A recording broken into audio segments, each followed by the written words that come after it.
নমস্কার বন্ধুরা, এখন আমরা যেতে চলেছি আমার এক স্কুলের প্রিয় বন্ধু তার রিসেপশনের অনুষ্ঠানে। নমস্কার প্রিয় বন্ধুরা, এখন আমি আর আমার বন্ধু অরিত্র যেতে চলেছি আমাদের এক স্কুলের প্রিয় বন্ধুর রিসেপশন অনুষ্ঠানে। কিন্তু রিসেপশন অনুষ্ঠানে বন্ধুকে কি গিফট দেবো কিছু বুঝতে পারছিলাম না। তার জন্য বুদ্ধি লাগিয়ে কি করেছি, এক সপ্তাহ আগে আমার বিয়ে হয়েছিল, বিয়েতে যে গিফট গুলো পেয়েছিলাম তার মধ্যে একটা গিফট আমি কিন্তু খুলিনি, না খুলে রেখে দিয়েছি। সেই গিফটটা দিয়ে বন্ধুর বাড়িতে খেয়ে দিয়ে চলে আসবো। এই যে খাটের তলায় আমি লুকিয়ে রেখে দিয়েছি গিফটটা। এই গিফটের মধ্যে কি আছে আমি জানি না। যদি কাচের বাটি থাকে তাহলে কাচের বাটি পাবে, যদি অন্য কিছু থাকে তাহলে অন্য কিছু পাবে। আর যদি কাচের বাটি থাকে এর মধ্যে, এর জন্য কর্তৃপক্ষ দায়ী না, কারণ আমি খুলে দেখিনি এটার মধ্যে কি আছে। তুই হবি লালা আমার, আমি তোর মজনু, তৎকালে টিকিট কেটে দেশ বিদেশ ঘুরমু। তুই হবি লালা আমার, আমি হব মজনু, তৎকালে টিকিট কেটে দেশ বিদেশ ঘুরমু। তুই হবি লালা আমার। বারাসাতে এখন প্রচন্ড ঠান্ডা পড়েছে, নিজেকে ঠান্ডার হাত থেকে বাঁচার জন্য এরপরে এইটা এরকম ভাবে পরে চলে যাবো, তাহলে কানে মুখে সব জায়গায় ঠান্ডা লাগবে না।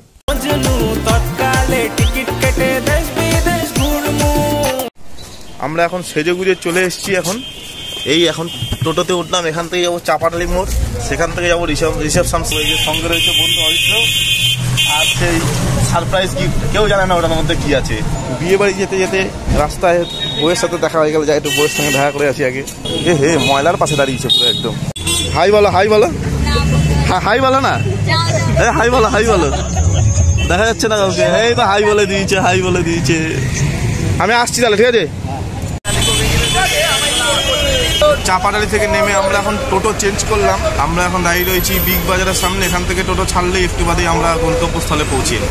আমরা আসার সময় টোটোতে ভুল করে অন্য একটা বিয়ে বাড়িতে চলে গেছিলাম, সেখান থেকে বেরিয়ে এখন আমরা হাঁটা পথে আসল জায়গায় যাচ্ছি। এই ছোট্ট পায়ে চলতে চলতে ঠিক আমরা পৌঁছে গেলাম বিয়ে রিসেপশনের অনুষ্ঠানে। কি সুন্দর ভবনটা, রয়্যাল প্যালেস হোটেলের নাম। ঝিকমিক করছে, বেশ টুনি লাইট জ্বলছে, নিচে আবার কম্বলের দোকান আছে, উপরে বসার জায়গা। বাহ, খুব সুন্দর হয়েছে। রেহানের বিয়েতে আমরা পৌঁছে গিয়েছি। বাবা, খুব সুন্দর আয়োজন। কোথায় যেতে হবে? এটা স্টার্টার ফুচকা খাবো, কিন্তু আমি তো কাউকে চিনতে পারছি না। ইটালিয়ান মার্বেল রে ভাই, না গালাগাল দেওয়া যাবে না। আস্তে আস্তে আমরা আমাদের বন্ধুর একজন বন্ধুর সঙ্গে দেখা হয়ে গেল। দাড়িটা ধরে নেবে একটু। কেমন লাগছে? যখন আমি আসবো না সামনে দিয়ে সবাই চলে যাবে। এদিকে তাকাও, সবাই এদিকে তাকাও। ভাই আমার প্যান্টের চেন লাগানো আছে তো? আছে।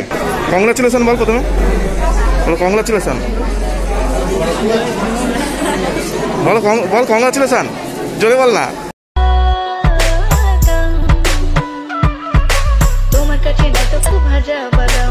আমাদের গিফট দেওয়ার কাজ সম্পূর্ণ হয়ে গেছে। এখন আমরা দুজনে মিলে গিয়ে ফুচকার বংশ ধ্বংস করবো। সারা একদম টক জল ঝাল দিয়ে বেশি করে ফুচকা খাবো এখন দুজনে মিলে গিয়ে। চলো, বেশি করে নিবি। হ্যাঁ, কেমন ভাই খেতে? হ্যাঁ, কেমন লাগছে? ভালো হয়েছে। বাহ, আমাদের এখন স্টার্টার খাওয়া কমপ্লিট হয়ে গেছে। আমরা এখন ডিনারের উদ্দেশ্যে উপরে যাচ্ছি, কিন্তু স্টার্টারে আমরা চিকেন কাবাবটা বেশি খেয়ে নিয়েছিলাম বলে পেটটা একটু ভরা লাগছে। তার জন্য টার্গেট নিয়েছি রাইসটা কম নেব, মাছ মাংসগুলো বেশি করে নেব। আমরা এখন যথারীতি নিয়ম অনুযায়ী খাওয়ার টেবিলে বসে গিয়েছি। শুভ বৌভাত মোহাম্মদ রেহান আহমেদ এবং সুফিয়া সুলতানা, তোমাদের দাম্পত্য জীবন সুখের ও মধুময় হয়ে উঠুক। মডার্ন কুক তৈরি করেছেন। আমাদের থালা দিয়ে দেওয়া হয়েছে, এটা ফিশ ফ্রাই মনে হচ্ছে।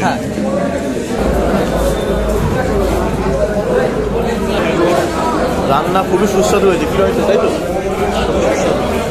আমরা যে টার্গেট নিয়েছিলাম সেই টার্গেট অনুযায়ী চলছি। রাইস একদম অল্প নিয়েছি, মাংস বেশি করে নিয়েছি।